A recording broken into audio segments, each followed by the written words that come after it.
Hello everyone, আসসালামু আলাইকুম। আমি আবারও হাজির হলাম আরেকটি নতুন ব্লগ নিয়ে।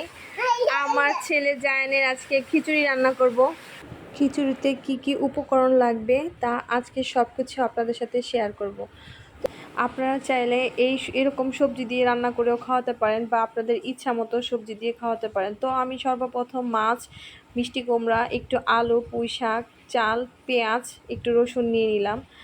তার মাছে একটু হলুদের গুঁড়া, মরিচের গুঁড়া, একটু লবণ প্রয়োজন মতো দিয়ে নিলাম।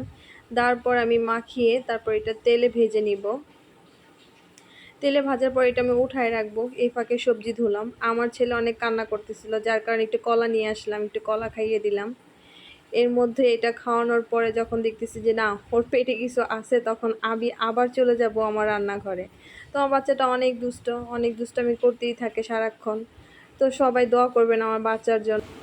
তো আমার বাচ্চা খাবারের প্রতি তার অনেক অনীহা, সে যেটা খায় সেটাই বমি করে।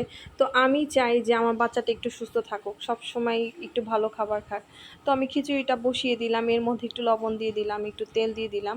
তো আমি হলুদের গুঁড়া, মরিচের গুঁড়া এগুলা কিছুই দেই না। তো আপনারা চাইলে অ্যাড করতে পারেন। তো আমি এখন মাছটা ভাজা শেষে এখন আমি মাছের কাঁটাগুলো ছাড়িয়ে নিব। তারপর এই মাছ ভাজাগুলো আমি এখন খিচুড়ির মধ্যে দিয়ে দিব। খিচুড়ি যখন দেখব যে সিদ্ধ হয়ে গেছে, তখন আমি মাছগুলো খিচুড়ির মধ্যে দিয়ে দিব। তারপরে নাড়াচাড়া দিয়ে ডাল ঘুটনি দিয়ে ঘুটে ফেলবো। ঘোটার পর যখন দেখব এক পর্যায়ে সবগুলো একদম ভ্যানিশ হয়ে গেছে, নরম হয়ে গেছে, তখন আমি বাচ্চাকে খাওয়ানোর জন্য একদম রেডি করে ফেলবো। তো যাই হোক, আপনারা চাইলে এরকম করতে পারেন। তো আমার বাচ্চার গোসল শেষ, সে রেডি হয়ে বসে আছে। আমার বাচ্চার খাওয়ানোর জন্য অনেক ঝামেলা করতে হয়। সবাই যখন নাচানাচি করে এটা সেটা দেখায়, তখন ওকে খাওয়াতে হয়। তো সবাই ভালো থাকেন, সুস্থ থাকেন, আমার বাচ্চার জন্য দোয়া করবেন। আল্লাহ হাফেজ।